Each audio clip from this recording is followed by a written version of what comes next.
Kottayam fish കറി ഉണ്ടാക്കാൻ കിളിമീനാണ് എടുത്തിരിക്കുന്നത്. ഉപ്പൊക്കെ ഇട്ട് നല്ലതുപോലെ കഴുകി മാറ്റി വെച്ചിരിക്കുകയാണ്. ഇവിടെ 1/2 കപ്പ് വെളുത്തുള്ളി, ഇഞ്ചി, പച്ചമുളക്, കറിവേപ്പില ഇത്രയും എടുത്തു വെച്ചിട്ടുണ്ട്. ഇഞ്ചി ഇതേമാതിരി ചെറുതായി കൊത്തി നുറുക്കിയാണ് എടുക്കേണ്ടത്. വലിയ പീസസ് ആയിട്ടും നീളത്തിലും കട്ട് ചെയ്തിടരുത്. അങ്ങനെ ഇഞ്ചിയെല്ലാം നല്ലതുപോലെ നുറുക്കി എടുത്തു കഴിഞ്ഞു. കുടംപുളിയിൽ കുറച്ച് ചൂടുവെള്ളം ഒഴിച്ചു വെക്കുകയാണ്. ഈ കറിയിൽ ടൊമാറ്റോ ചേർക്കാറില്ല. ഇനി പൊടികളാണ്. കാശ്മീരി ചില്ലി പൗഡർ, എരിവുള്ള മുളക് പൊടി, മഞ്ഞൾപ്പൊടി ഇത്രയുമേ ചേർക്കുന്നുള്ളൂ. മല്ലിപ്പൊടി ഈ കറിയിൽ ചേർക്കുകയില്ല. ടൊമാറ്റോ ചേർക്കാത്തതുകൊണ്ട് പൊടികൾ കുറച്ച് വെള്ളം ഒഴിച്ച് ചാലിച്ചെടുക്കണം. അല്ലെങ്കിൽ ചിലപ്പോൾ കരിഞ്ഞു പോകാൻ ചാൻസ് ഉണ്ട്. കോട്ടയം ഫിഷ് കറി മറ്റ് ഫിഷ് കറിയിൽ നിന്നും എങ്ങനെ ഡിഫറെൻ്റ് ആകുന്നു എന്ന് ചോദിച്ചാൽ, ഈ കറിയിൽ ടൊമാറ്റോ, ചെറിയ ഉള്ളി, മല്ലിപ്പൊടി ഇത്രയും ചേർക്കുന്നില്ല. ഫിഷ് കറി പെട്ടെന്ന് കേടാക്കുന്നതും ഈ 3 സാധനങ്ങളാണ്. ഇനി മീൻ ചട്ടി ചൂടാക്കിയെടുക്കാം. മൺചട്ടി തന്നെയാണ് ഏറ്റവും നല്ലത്. അതിനുശേഷം ആവശ്യമായ വെളിച്ചെണ്ണ ഒഴിക്കാം. ഇനി ആ ചട്ടി ഒന്ന് ചുറ്റിച്ചു കൊടുക്കാം. എണ്ണ എല്ലായിടത്തും ഒന്ന് സ്പ്രെഡ് ആയിക്കോട്ടെ. വെളിച്ചെണ്ണ ചൂടായി കഴിഞ്ഞ് കടുകിട്ട് കൊടുക്കാം. കടുക് മുഴുവനും പൊട്ടണം. ഇനി അതിലേക്ക് ഉലുവ ഇട്ട് കൊടുക്കാം. ഉലുവ കരിഞ്ഞു പോകാതെ മൂപ്പിച്ചെടുക്കണം. 1/2 കപ്പ് വെളുത്തുള്ളി എടുത്തത് ഞാൻ സ്ലൈസ് ചെയ്തിട്ടുണ്ട്. സ്ലൈസ് ചെയ്ത വെളുത്തുള്ളി, ഇഞ്ചി, പച്ചമുളക്, കുറച്ച് കറിവേപ്പില അത്രയും കൂടി അതിലേക്ക് ഇട്ട് കൊടുക്കാം. കറിവേപ്പില കുറച്ച് മാറ്റി വെക്കണം, വേറെ ആവശ്യമുണ്ട്. അത്യാവശ്യം എരിവുള്ള പച്ചമുളക് തന്നെ ഇവിടെ എടുത്തിരിക്കുന്നത്. എരിവ് അധികം വേണ്ടാന്നുണ്ടെങ്കിൽ എരിവ് കുറഞ്ഞ പച്ചമുളക് എടുത്താലും മതി. ഇത്രയും കറിവേപ്പില മാറ്റി വെക്കുകയാണ്. ഒരു ചെറിയ പീസ് കായം കൂടി അതിലേക്ക് ചേർക്കുകയാണ്. ചെറുതായിട്ടൊന്ന് വഴറ്റിയെടുക്കാം. അതിനുശേഷം ആവശ്യമായ ഉപ്പ് കൂടി ചേർക്കാം. ഇനി നല്ലതുപോലെ ഒന്ന് വഴറ്റണം. വെളുത്തുള്ളിക്ക് ചെറിയ കളർ ചേഞ്ച് വരുന്നതുവരെ വഴറ്റണം. വെളുത്തുള്ളി വഴറ്റി തുടങ്ങുമ്പോൾ എന്ത് നല്ല മണമാണെന്നറിയാവോ? കോട്ടയം ഫിഷ് കറിക്ക് ആ നല്ല മണം കൊടുക്കുന്നത് ഈ വെളുത്തുള്ളിയാണ്.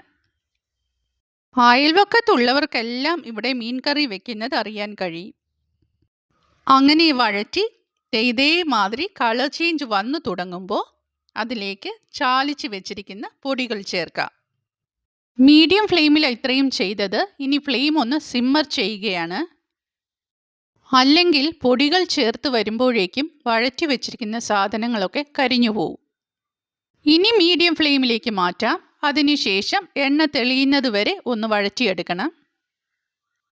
എണ്ണ തെളിഞ്ഞു കഴിഞ്ഞാൽ പ്ലേറ്റിൽ ബാക്കിയുള്ള അരപ്പ് കുറച്ച് ചൂടുവെള്ളം ഒഴിച്ച് കലക്കി അതിലേക്ക് ഒഴിച്ചു കൊടുക്കണം. പച്ചവെള്ളത്തിൽ കലക്കി എടുക്കരുത് കേട്ടോ, ചെറിയ ചൂടെങ്കിലും വേണം വെള്ളത്തിന്. അരപ്പ് കലക്കിയെടുത്ത വെള്ളം ഒഴിച്ചു കഴിഞ്ഞാൽ പിന്നെ എല്ലാം കൂടി ഒന്ന് കലക്കിയെടുക്കണം. മീൻ വേകാൻ ഇത്രയും വെള്ളം പോരല്ലോ, അതുകൊണ്ട് കുറച്ച് വെള്ളം കൂടി അതിലേക്ക് ഒഴിച്ചു കൊടുക്കുകയാണ്. മീൻ പീസസ് മുങ്ങിക്കിടക്കാൻ പാകത്തിന് വെള്ളം ഒഴിച്ചു കൊടുക്കണം. അതെല്ലാം ഒന്ന് ഇളക്കി കൊടുക്കുകയാണ്.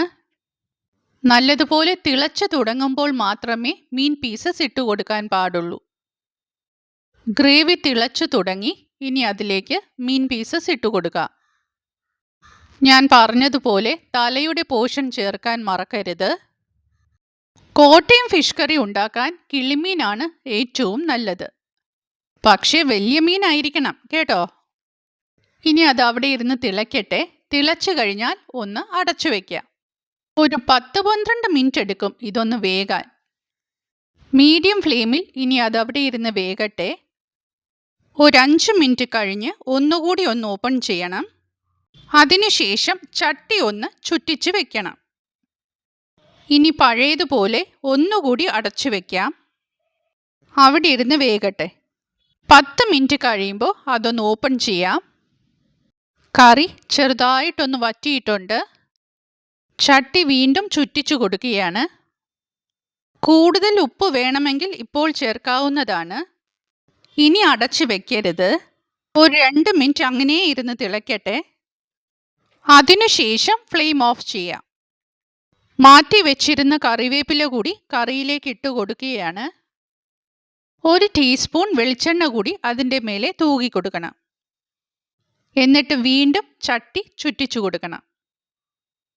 എണ്ണ എല്ലായിടത്തും ഒന്ന് സ്പ്രെഡ് ചെയ്യട്ടെ. ഇനി കറി അവിടെ ഇരുന്ന് തണുക്കട്ടെ. Kottayam fish curry ready. നിങ്ങൾക്ക് ഈ വീഡിയോ ഇഷ്ടമായിട്ടുണ്ടെങ്കിൽ ലൈക്ക് ചെയ്ത്, സബ്സ്ക്രൈബ് ചെയ്ത്, ഷെയർ ചെയ്ത് സപ്പോർട്ട് ചെയ്യണം കേട്ടോ. Thank you.